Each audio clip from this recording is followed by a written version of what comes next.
los tienen bien checados a sus propias empresas. El modelo se llama puertas giratorias. Consiste en la cooptación de funcionarios públicos, de futuros funcionarios públicos, de representantes populares, diputados, senadores, en la cooptación de ministerios públicos, de jueces, de magistrados, de todos los tribunales administrativos, la Suprema Corte, etcétera, para que operen a favor de los intereses de estas empresas. Llegan al nivel de que contrataron a Felipe Calderón y a la señora Georgina Kessel, que fue secretaria de Energía de Felipe Calderón, egresada del ITAM, que no sabe nada de energía, porque eso caracterizó al neoliberalismo en México.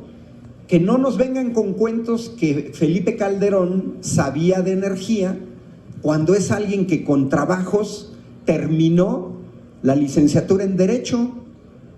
Ya lo retó nuestro presidente. Se supone que Felipe Calderón es abogado y está en contra de la condena por narcotráfico de su secretario de Seguridad Pública, Genaro García Luna. Ya le dijo el presidente, pues eres abogado, ¿por qué no te vas a defenderlo? Por 5 poderosos motivos. El señor no sabe absolutamente nada de energía, nada. Y Georgina Kessel tampoco. Pero les pagan, son sus lacayos. Es vergonzoso que Ernesto Zedillo trabaje para Procter & Gamble, para Union Pacific. Es vergonzoso que Carlos Salinas de Gortari haya pedido la nacionalidad española. Es vergonzoso que Enrique Peña Nieto haya solicitado una visa VIP en España, porque eso lo único que nos demuestra no es que hoy sirvan a empresas españolas, no, siempre sirvieron a empresas españolas y las metieron por la puerta de atrás. La soberanía no es una posición ideológica, no es una moda como el reggaetón, es algo vital para un país. Viniendo para acá me detuvo una persona, fifí, eran 4 en bicicleta, y me quiso reclamar que porque las empresas públicas están mal administradas.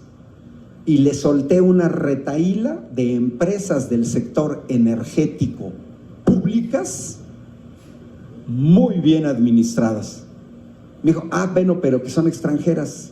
Sí, pero a ver, traes un chip donde dices, lo público es malo y está mal administrado, y los privados son buenos y están administrados. Caray, a ver, ya se va Iberdrola. Miren, Iberdrola se achicó con esta adquisición a un 20% de lo que tenía. Era la tajada de León, y aquí tengo que meter números. Iberdrola generaba casi 11,000 megavatios de electricidad. Era la empresa extranjera que más capacidad tenía de generar energía eléctrica. 24 plantas en el país. Bueno, su más cercano competidor extranjero es la japonesa Mitsui, que apenas genera 2,200 megavatios. Es decir, Iberdrola era 5 veces más grande que Mitsui. 5 veces más grande que la norteamericana Saabi, 5 veces más grande que la japonesa Mitsubishi. Era la tajada de León. Pero ahora todos nos tenemos que preguntar, ¿por qué es relevante la soberanía? Es facilísimo. El que tiene los energéticos manda. El que tiene los energéticos, para empezar, dice: si quiero, te los vendo. Si quiero. Segundo, si te los vendo a las condiciones y al precio que yo diga. Eso es lo que está en juego en la soberanía. Pero la soberanía termina incluso aquí, en el hogar más humilde de Iztapalapa, o de Xochimilco, o en Tepito. Por una razón muy sencilla. Si la energía eléctrica está controlada por empresas extranjeras, ojo, quien decide el precio son ellos. Y ellos simplemente dicen, si no me pagas, te cierro la llave del gas. Ya no hay gasolinas, ya no hay diésel, ya no hay energía eléctrica. ¿Y sabes qué? Tu país va para abajo. Quien controla los energéticos puede poner de rodillas a todo un pueblo y de manera inmediata. Ya nos dieron un llegue, no se nos olvide, nos dieron un llegue en febrero de 2021. Un señor que se llama Greg Abbott, gobernador de Texas, que se religió, nos dio un llegue, porque también como mexicanos tenemos que saber que la energía eléctrica no es un energético primario. Todos tenemos que saber de dónde viene la energía eléctrica. Energéticos primarios es el petróleo, es el gas, es el carbón, pero no la energía eléctrica. La energía eléctrica necesita del sol, del viento, del agua, del carbón, del petróleo, del gas para poderse generar. Y eso cuesta, eso cuesta. Nadie puede pedir, denme la energía eléctrica gratis, porque ¿quién les va a dar gratis? Eso requiere grandes inversiones. Pero ¿dónde viene la diferencia entre lo público y lo privado? Ni el Seguro Social, ni el ISSSTE, ni Comisión Federal de Electricidad, ni Pemex tienen como objetivo el lucro. No tienen como objetivo la ganancia. Los sistemas privados, su objetivo para toda empresa privada, para quien vende esquites aquí en la Alameda, su objetivo es el lucro. Necesita producir esquites en 20 pesos y al menos venderlos en 22 pesos para llevarse 2 pesos de ganancia. No puedo yo producir esquites en 20 pesos y venderlos en 18 pesos, porque entonces voy a llegar a mi casa con 2 pesos de deuda. Ninguna empresa privada jamás en la historia de la humanidad ha subsidiado a la gente. Eso es imposible. No son hermanitas de la caridad. Es evidente que Microsoft o Mark Zuckerberg o Tesla quieren vender autos que les producen en una determinada cantidad de dinero y los van a vender más caros para tener una ganancia. Ganancia. Entonces, la soberanía es esencial. ¿Qué hizo Greg Abbott? Este país necesita gas. El 60% de la electricidad que ustedes consumen en su casa viene del gas natural. El 60%. Dependemos del gas natural.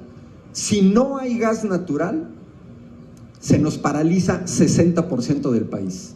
Se nos paralizan las fábricas, se nos paralizan los hospitales, se nos paralizan las escuelas, se nos paralizan todas las oficinas públicas y se nos paralizan nuestras casas.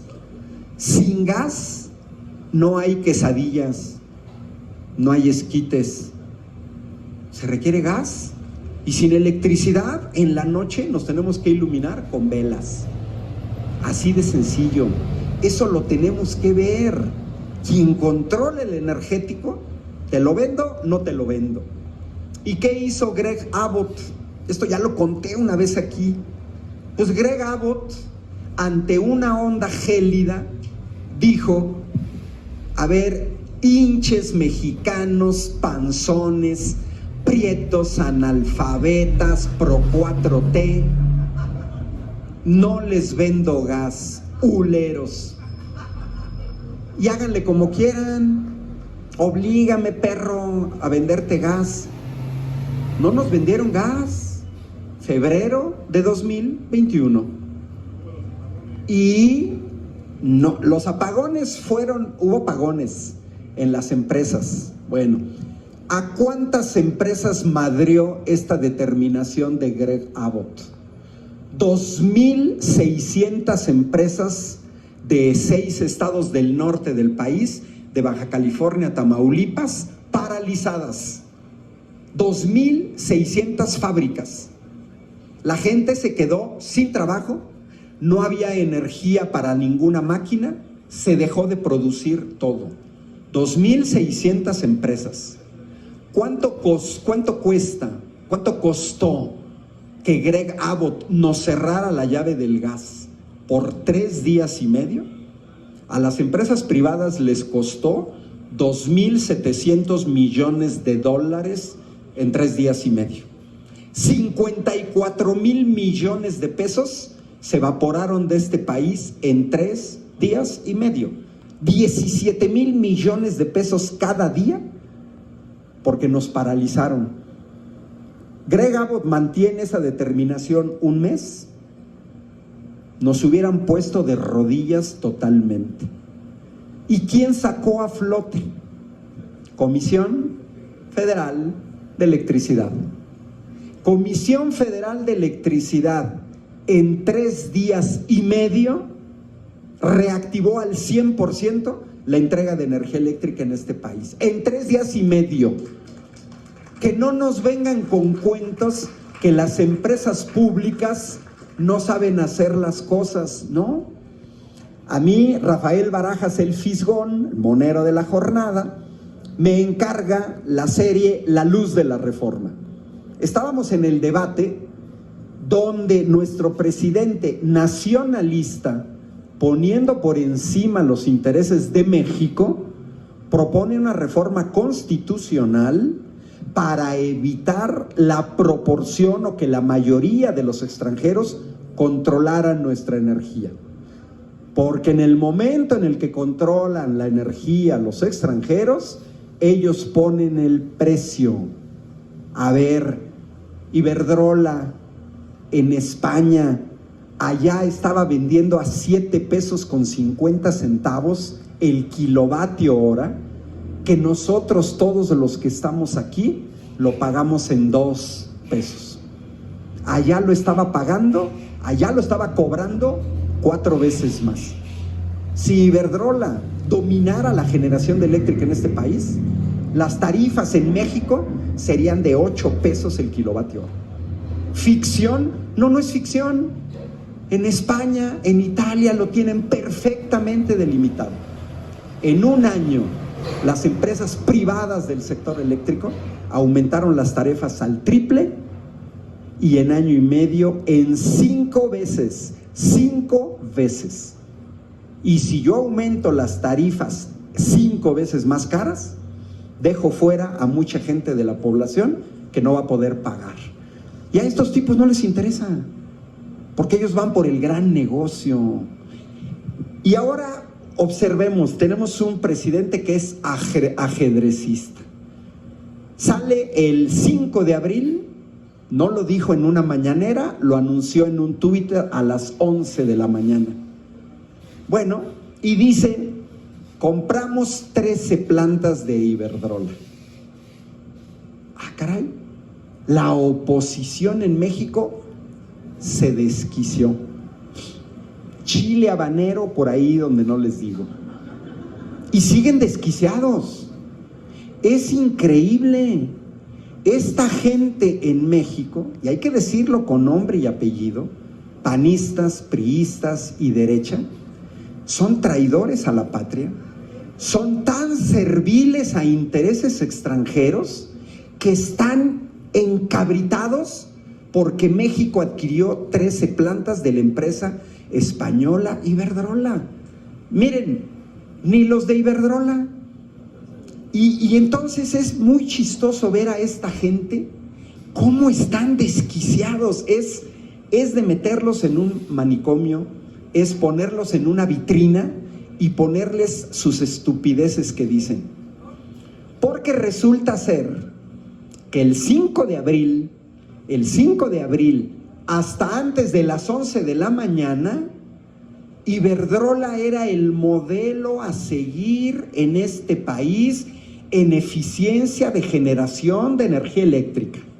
Porque todo 2021 y 2022 se la pasaron diciendo Comisión Federal Fuchi, Iberdrola, wow. Iberdrola es eficiente, Comisión Federal de Electricidad ineficiente. Se la pasaron durante 2 años diciendo las plantas de Comisión Federal de Electricidad son chatarra y en cambio las plantas de Iberdrola son amigables con el medio ambiente. 2 años se la pasaron así. Bueno, pues todo cambió el 5 de abril a las 11 de la mañana. Después del aviso presidencial, Televisa, Latinos, Denise Dresser, Riz Gili, Héctor Aguilar Camín, toda esa gentuza salieron a decir que este negocio era pésimo para México, que porque compramos chatarra. A ver, pues si hasta el 5 de abril, antes de las 11, ¿no que eran las plantas muy eficientes? Automáticamente y como por arte de magia se convirtieron en chatarra. Miren, siempre cito a Maquiavelo, esa es una feria del libro, aquel famosísimo libro El Príncipe de Maquiavelo. Para que yo engañe a alguien, necesito del otro lado a alguien que se deje engañar. Si yo a ustedes les debo 23 pesos y les pago con un billete de 23 pesos y ustedes me lo aceptan y dicen deuda saldada, también es su culpa por haberme aceptado un billete de 23 pesos. Bueno, porque es muy importante la tarea de la Brigada Leer para Libertad. Porque damos información para que no los engañe cualquier hijo de vecina. Llegan y les dicen, compramos chatarra.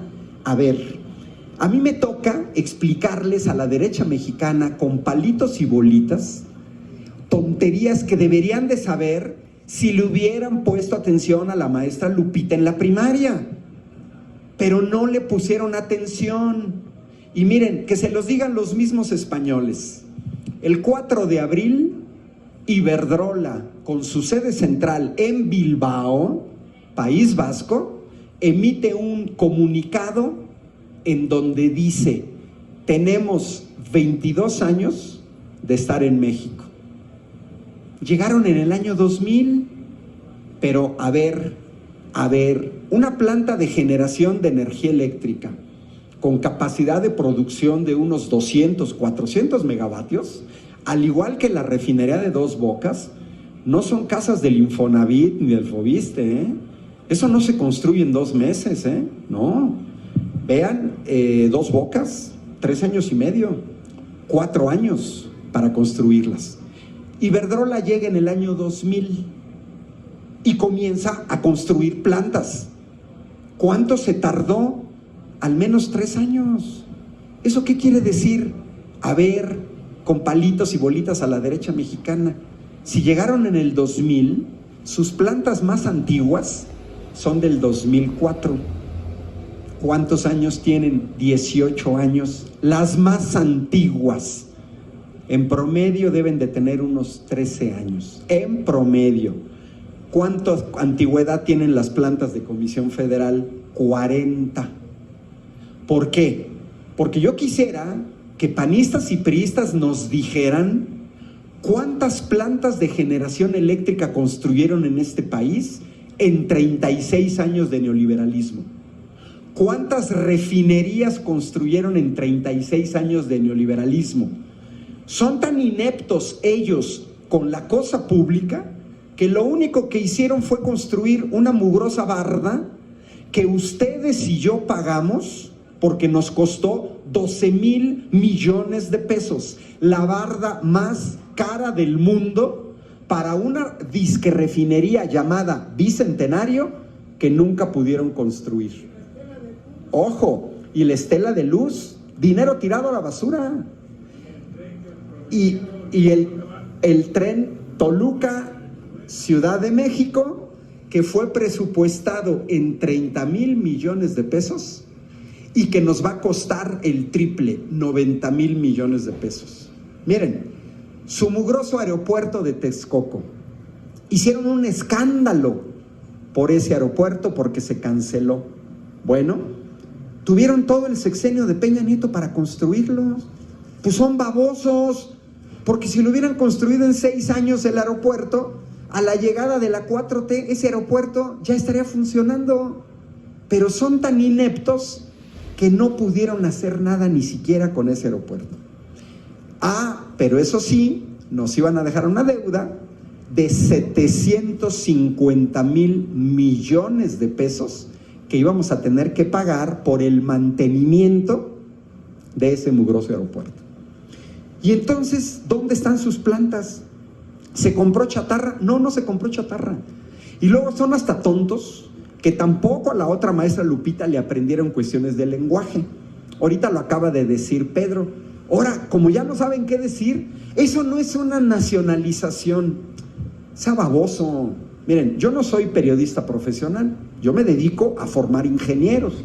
Mañana tengo que dar clase a mis futuros ingenieros en Querétaro, que ahí se hicieron, entre comillas, los ventiladores mecánicos que ningún gobierno neoliberal había hecho, porque los 1000 ventiladores Ejecateligetsi se hicieron con ingenieros en Querétaro, CIDESI, Centro de Desarrollo de Ingeniería, para salvarle la vida a la gente en terapia intensiva.